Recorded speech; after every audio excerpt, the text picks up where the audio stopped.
Sódu bikarbonu s octom k sebe nedávajte. Vodu do vriaceho oleja nevlievajte. Iba, ak by ste si chceli vymalovať, potom vám zážitok zaručí oxid manganičitý s peroxidom vodíka.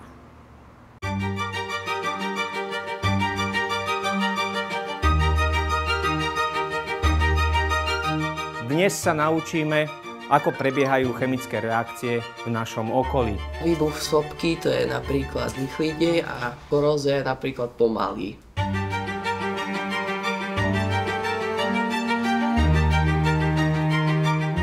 Na našej škole som učiteľom chémie, biológie a techniky. Na hodinách spolu so žiakmi sa zameriavame na praktické činnosti a touto formou spoznávame deje okolo nás. Budeme pozorovať, ako daná chemická reakcia rýchlo prebieha. Sóda bikarbóna, ocot. A vy už možno viete, čo sa bude diať, keď zmiešame tieto dve chemikálie. Čo sa bude diať? Vzniknú bublinky. Teda čo mi vzniká pri tej chemickej reakcie? Oxid uhličitý. Všeobecne môžeme povedať, vzniká plyn.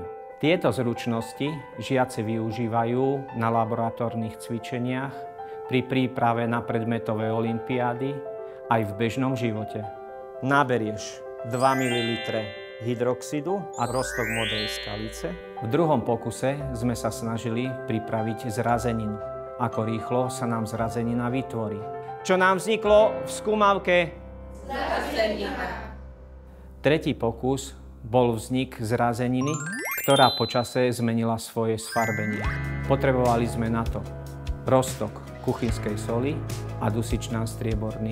Ten reagoval s roztokom, vytvorila sa biela zrazenina, ktorá nám počase zmenila farbu, stmavla, pretože obsahovala striebro, ktoré je citlivé na svetlo.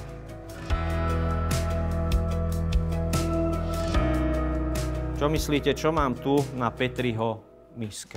Na Petriho miske je sodík. Je to kov, nekov, polokov? Je to kov. Výborne, je to kov. Vidíte, že hoci je to kov, je mäkký, bez problémov ho viem odkrojiť. Čo sa stane, keď ten sodík vhodím do banky?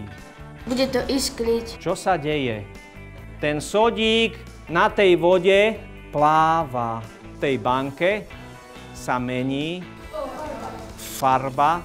Čiže tento roztok, teraz, ktorý vznikol, je pomerne nebezpečný. Je to žieravina a ten indikátor nám dokázal zmenou farby túto žieravinu.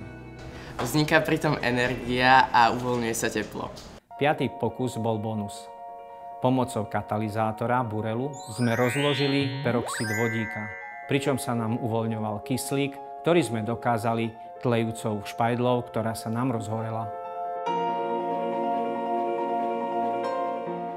Medzi reakcie rýchle rozklad peroxidu vodíka pomocou oxidu manganičitého alebo teda burelu. Čiže opäť vznikol plynný produkt a v tomto prípade to bol kyslík. Aj na dnešnej hodine sme si pripravili pokusy, v ktorých sa žiaci naučia rozdeliť chemické reakcie podľa rýchlosti. Teda, ktoré reakcie sú rýchle a ktoré sú pomalé. Pokusy spestrujú naše teoretické hodiny a pomocou nich sa snažíme odhaľovať procesy, ktoré prebiehajú okolo nás.